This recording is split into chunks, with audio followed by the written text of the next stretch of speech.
میں یہ عرض کر رہا تھا کہ اصحاب صفہ میں رسول اللہ صلی اللہ علیہ وسلم کو یہ طعنہ دیا گیا کہ ان غریبوں ان مسکینوں کے ساتھ ہم بیٹھنے کے لیے تیار نہیں ہیں. تو آپ صلی اللہ علیہ وسلم یہ کر سکتے تھے عبداللہ بن مسعود، حضرت ابو ہریرہ، حضرت بلال حبشی جیسے مساکین کو کہ بھئی تمہارا اسلام میں آنا اتنا ضروری نہیں ہے جتنا عرب کے سرداروں کا، تو تم یہاں سے جاؤ. امکان تھا. قرآن کیا کہتا ہے؟ وَلَا تَطْرُدِ الَّذِينَ يَدْعُونَ رَبَّهُمْ بِالْغَدَاةِ وَالْعَشِيِّ يُرِيدُونَ وَجْهَهُ، کہ جو لوگ اپنے رب کو صبح و شام پکارتے ہیں، اے محمد صلی اللہ علیہ وسلم آپ کو ان کی اپنی مجلس سے دھتکارنے کی اجازت نہیں ہے.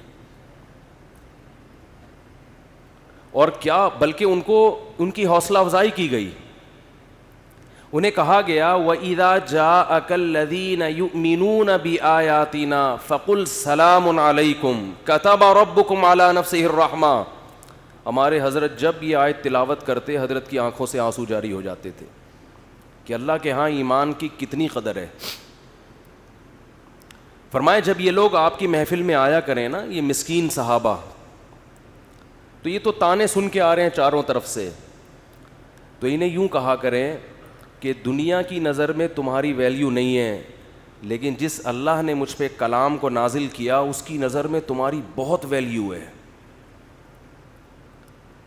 کتب ربکم قل سلام علیکم، سب سے پہلے اے نبی آپ ان کو سلام کیا کریں کہ تم پر اللہ کی طرف سے سلامتی ہو. کتب ربکم علی نفسہ الرحمہ، اور تمہارے رب نے اپنی ذات پر تمہارے لیے رحم کرنے کو لازم کر لیا ہے، تم پر رحم کرے گا. وہ کیسے؟ من عمل منکم سوءا بجہالہ، تم میں سے اگر کسی سے کوئی گناہ ہو گیا، کوئی خطا ہو گئی، انسان بشریت کے تقاضے، بشریت کے مقتضا پر عمل کرتے ہوئے، اور اس نے پھر اللہ سے توبہ کی، معافی مانگی، تو اللہ تعالیٰ کو وہ غفور اور رحیم پائے گا، اللہ اس کی خطا کو معاف کرے گا. تمہاری خطاؤں پہ وہ سزا نہیں ہے جو سزا ان لوگوں کی خطاؤں پر ہے جو محمد صلی اللہ علیہ وسلم پر ایمان نہیں لائے. آج آپ کو ایک اور میں بات بتاؤں کہ جو ملحد لوگ ہیں نا، جو ایتھیس لوگ ہیں، جو اسلام کو نہیں مانتے، یہ ایک اعتراض یہ بھی کرتے ہیں، مذہبی لوگوں کی خامیاں تلاش کرتے ہیں کہ وہ فلاں جگہ یہ واقعہ ہو گیا، وہ اتنا بڑا ملا بنا پھرتا ہے، دیکھو وہ یہ کر رہا تھا، وہ یہ رشوت لے رہا تھا، وہ یوں کر رہا تھا، وہ ایسا، کہ یہ مسلمان ایسے ہوتے ہیں، مسلمان یوں ہوتے ہیں، مسلمان ایسے ہوتے ہیں. اللہ تعالیٰ نے ہمیں قرآن مجید میں یہ بتایا ہے کہ مسلمان گناہ کر کے اگر وہ اللہ سے معافی مانگتا ہے تو اس کی وہ سزا نہیں ہے جو غیر مسلم کی سزا ہے، کیونکہ وہ اللہ کو نہیں مانتا. ایک شخص کی دو اولادیں ہوں، ایک اولاد نافرمان ہے، ایک فرما بردار. ذرا ٹیشو مل جائے گا؟ کراچی کی چھینکیں شروع ہوئی بھی ہیں نا، کہ میں تو ابھی نیا نیا آیا ہوں نا. جزاک اللہ.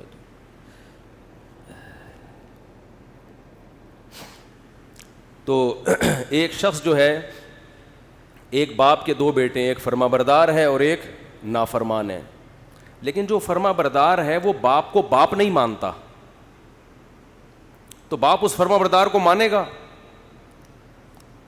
بھئی ایک بیٹا ہے جو باپ جو حکم دیتا ہے بیٹا اس کی فوراً اطاعت کرتا ہے. ٹھیک ہے. تو کسی نے کسی دن پوچھ لیا کہ یار تم تو اپنے باپ کے ماشاءاللہ بڑے فرما بردار ہو، بڑا اچھا لگا آپ سے مل کے. تو اس نے کہا کس باپ کی بات کر رہے ہو؟ اس نے کہا وہی جو وسیم بھائی تمہارے والد صاحب ہیں. اس نے کہا میں تو نہیں مانتا ان کو اپنے ابا، میں تو ان کو اپنے ابا نہیں مانتا. پھر کون ہے ابا؟ بھائی کوئی بھی نہیں ہے. تو جس دن ابا کو پتہ چلے گا کہ میرا یہ فرما بردار بیٹا مجھے سرے سے مانتا ہی نہیں ہے، اب آپ بتاؤ باپ کو اس نافرمان بیٹے سے محبت ہوگی یا فرما بردار سے؟ وہ کہے گا یہ کمبخت کم از کم مجھے مانتا تو ہے، یہ مانتا تو ہے. تو یہ فرق ہے غیر مسلم میں اور مسلم میں. اس کا یہ مطلب نہیں ہے کہ مسلمان کو گناہ کرنے کی اجازت دی جا رہی ہے. اس کو بتایا جا رہا ہے کہ تیرے پاس توبہ کا آپشن ہے, غیر مسلم کے پاس توبہ کا آپشن نہیں ہے. آپ کے پاس سوری کا آپشن ہے, غیر مسلم کے پاس سوری کا آپشن نہیں ہے. وہ سوری نہیں کرے گا, وہ گناہ کو گناہ نہیں سمجھتا تو سوری کہاں سے کرے گا. یہ فرق ہے مسلم میں اور غیر مسلم میں. تو میں جو آیت لے کے چلا تھا قرآن مجید میں, جو میں نے حدیث پڑھی ہے, رسول اللہ صلی اللہ علیہ وسلم نے فرمایا من کانت الآخرۃ ہمہ جعل اللہ غناہ فی قلبی. یہ حدیث تھی جس کی میں تشریح بیان کر رہا تھا. تو میں یہ عرض کر رہا تھا کہ آج لوگوں کو تولا کس طرح سے جاتا ہے, اس کی دولت دیکھ کے. اس لیے دنیا کا سب سے بڑا مسئلہ اس وقت پیسہ بنا ہوا ہے کہ جو غریب ہے وہ پیسے والا بن جائے, جو پیسے والا ہے اس کی ارننگ ڈبل ہو جائے, جس کی ڈبل ہے اس کی 4 گنا ہو جائے, جس کی 4 گنا ہے اس کی 8 گنا ہو جائے. تو اس کے پیچھے بھاگ رہے ہیں. اس بھاگنے کو اسلام نے منع نہیں کیا. دولت کے پیچھے بھاگنا, دولت کمانے کی کوشش کرنا, اس کو اللہ اس کے رسول صلی اللہ علیہ وسلم نے منع نہیں کیا. ایک چیز کو منع کیا ہے جو اسلام کے علاوہ کوئی بھی منع نہیں کرتا اس کو, وہ اس حدیث میں اس کا تذکرہ ہے. دیکھو, دولت کمانے سے اگر اسلام نے روکا ہوتا تو حضرت عثمان غنی ہوتے. غنی کا مطلب مالدار ہوتے. وہ بولنے پر گورنمنٹ نے پابندی, گورنمنٹ یہاں بیٹھی ہوئی ہے, پابندی لگائی ہے بولنے پر گورنمنٹ نے تو پھر کیوں نہیں بول رہے بھائی. اگر اسلام نے, ابھی آپ گورنمنٹ میں ہیں نا ماشاء اللہ, اسلام نے اگر بولنے پر بولنے پر اسلام نے اگر دولت کمانے پر پابندی لگائی ہوتی تو آپ مجھے بتاؤ کہ حضرت عثمان غنی ہوتے؟ وہ تو اسلام لاتے ہی غریب بن جاتے نا, پھر تو ان کا لقب ہوتا غنی تھے. غنی ہے نہیں, غنی. یہ عامر بھائی بیٹھے ہوئے, ایک لطیفہ انہوں نے نہیں سنا ہوگا تو سنا دیتا ہوں. آپ لوگ تو سن کے پرانے ہو گئے. دھے سے یاد آیا, ایک شخص جو ہے وہ کانچ کے برتن بیچتا تھا بوری میں. بعض لوگوں کی عادت ہوتی ہے ہر چیز کو ٹھوکر مار کے پوچھتے ہیں کہ یہ کیا ہے. عادت ہے نا, ٹھوکر پہلے ماریں گے پوچھیں گے کیا ہے. وہ بیچارہ غریب آدمی کانچ کے برتن بورے میں بند کر کے گلی میں صدائیں لگا رہا ہے. ایک سیٹھ صاحب جن کی عادت تھی ہر چیز کو ٹھوکر مار کے, ان کو نہیں پتا تھا اس میں کانچ کے برتن ہے. تو سیٹھ صاحب نے کہا بھائی ذرا مال یہاں رکھو. ٹھوکر مار کے پوچھا کیا ہے؟ اس نے کہا ہے نہیں تھا. ہے نہیں تھا, اب نہیں. تو ٹھوکر مارنے سے پہلے دیکھ لیا کریں. تو حضرت عثمان غنی رضی اللہ تعالی عنہ, اگر اسلام میں دولت کمانے پر پابندی ہوتی تو ہم کہتے حضرت عثمان غنی ہیں نہیں تھے, اسلام لاتے ہی کیا ہو گئے؟ غریب ہو گئے, کیونکہ اسلام نے منع کیا پیسہ کمانے سے. ایسا کہیں بھی نہیں ہے. یہ چیز ہے جس میں لوگ فرق نہیں کرتے. کچھ لوگ دین سے دور بھاگتے ہیں کہ یار اگر دین کی طرف آئے تو دین تو پیسہ رکھنے سے منع کرے گا, ہمیں پیسہ کمانے سے منع کرے گا. یہ تو ٹینشن ہے, ہم تو پیچھے رہ جائیں گے. تو رسول اللہ صلی اللہ علیہ وسلم نے اس حدیث میں فرمایا من کانت دنیا ہمہ, یہ نہیں فرمایا جس نے دنیا رکھی, فرمایا نا جس نے دنیا یا پیسہ کمانے کو ہدف بنا لیا. کس چیز کو ہدف بنایا؟ پیسہ کمانے. پیسہ کسی اور چیز کا ذریعہ ہے, خود مقصد کا ذریعہ تو ہے, خود مقصد نہیں ہے.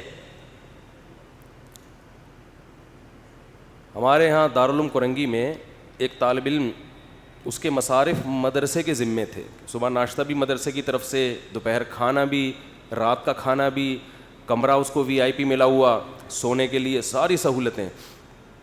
تو ہمارے حضرت کے پاس آیا کہ مجھے منتھلی اسکالرشپ چاہیے.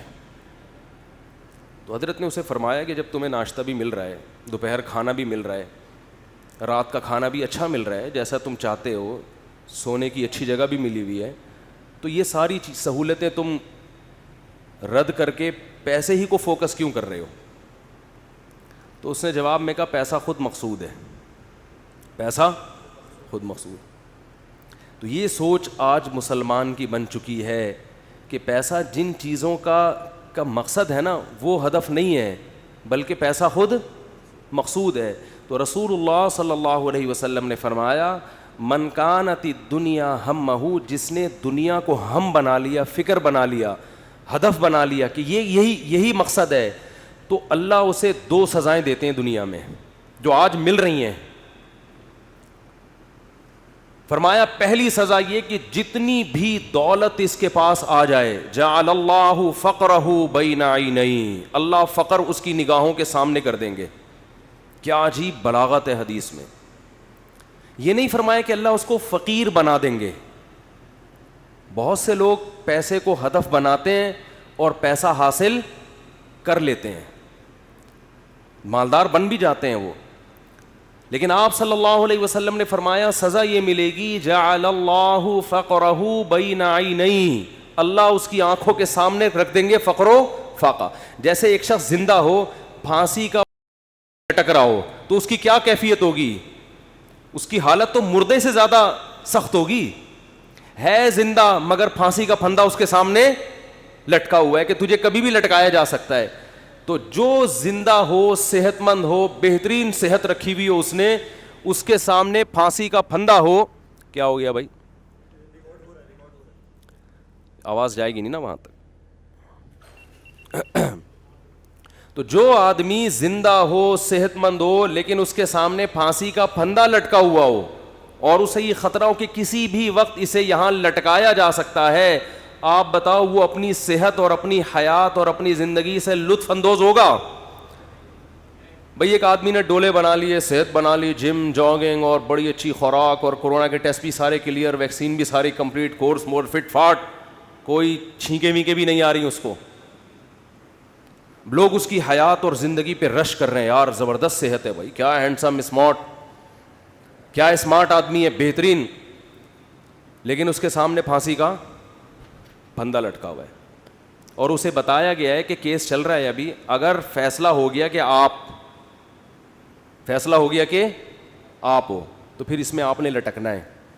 تو وہ کہے گا بھائی لوگ میری صحت کو دیکھ کے خوش تو ہو رہے ہیں, لیکن مجھے پتا ہے کہ مجھ سے زیادہ خوشی میں وہ ٹی بی کا مریض ہے جسے کم از کم یہ اطمینان تو ہے کہ 10 سال سے پہلے نہیں مروں گا. تو رسول اللہ صلی اللہ علیہ وسلم نے فرمایا جس نے دولت کو اصل فکر بنا لیا نا کہ بس میرا ہدف یہی ہے کہ پیسہ کمانا ہے, وہ پیسے سے تو نے کیا کرنا ہے یہ ہدف نہیں ہے.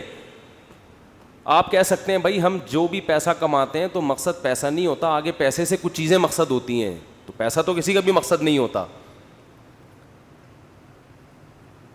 یہ بات غلط ہے, یہ آپ کہہ تو رہے ہو لیکن حقیقت میں ایسا ہوتا نہیں ہے. اگر چیزیں مقصد ہوتی نا تو چیزیں اللہ نے ہر شخص کو, بنیادی ضرورت کی چیزیں ہر ایک کو مل رہی ہیں. دیکھو رسول اللہ صلی اللہ علیہ وسلم نے فرمایا لو انکم تتوکلون علی اللہ لرزقتم کما ترزق الطیر تغدو خماسا وتروح بطانا. کیا عجیب الفاظ ہیں.